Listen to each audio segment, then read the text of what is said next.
বলছি দাদা ফেসবুকে ভিডিও ভাইরাল হবে কি করে? গতর দেখিয়ে। গতর মানে?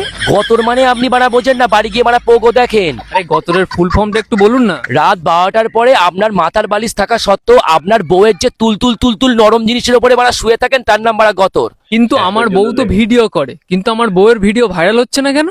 বৌদিকে বলবেন নাইটি পরে রান্না করতে। মানে যখন মশলাটা বাড়া বাটবে না, তখন এরকম ভাবে যেন বাটে।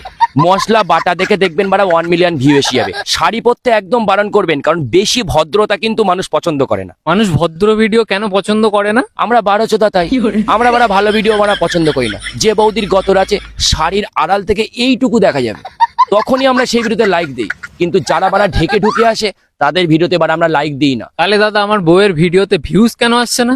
আপনার বউ কি দেখতে রোগা? তা তো একটু আছে। তাহলে আপনি বুঝে নেন যে সমস্যাটা কোন জায়গায়। ফেসবুকে কোনো সমস্যা নেই, সমস্যা আপনার বউ। আপনার বউকে কিন্তু কখনো শাড়ি পরাবেন না, একটা জিন্স পরাবেন, যেন এই পিছন দিকটা যেন ফুটে ওঠে। যখনই হাঁটবেন টুইং টুইং টুইং করে যেন আওয়াজ হবে। পাড়া শাড়ি পরাবেন না, পরালে পাড়া নাইটি পরাবেন, যেন এই পর্যন্ত যেন কাটা থাকে।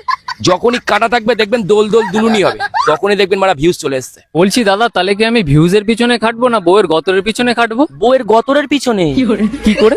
রাত 12টার পরে ঘানি সর্ষের তেল নিয়ে 2 হাত দিয়ে ওপর থেকে এরকম টানবেন আর মালিশ করবেন, টানবেন আর মালিশ করবেন। সকালবেলা উঠে বৌদিকে বলবেন যে হেই গায়েস, রাত্রিবেলা তোমাদের দাদা আমাকে বাড়া বিশাল ভালোবেসেছে। বাড়া ভিউজ কেন, ফেসবুকের মালিক পর্যন্ত আটকাতে পারবে না।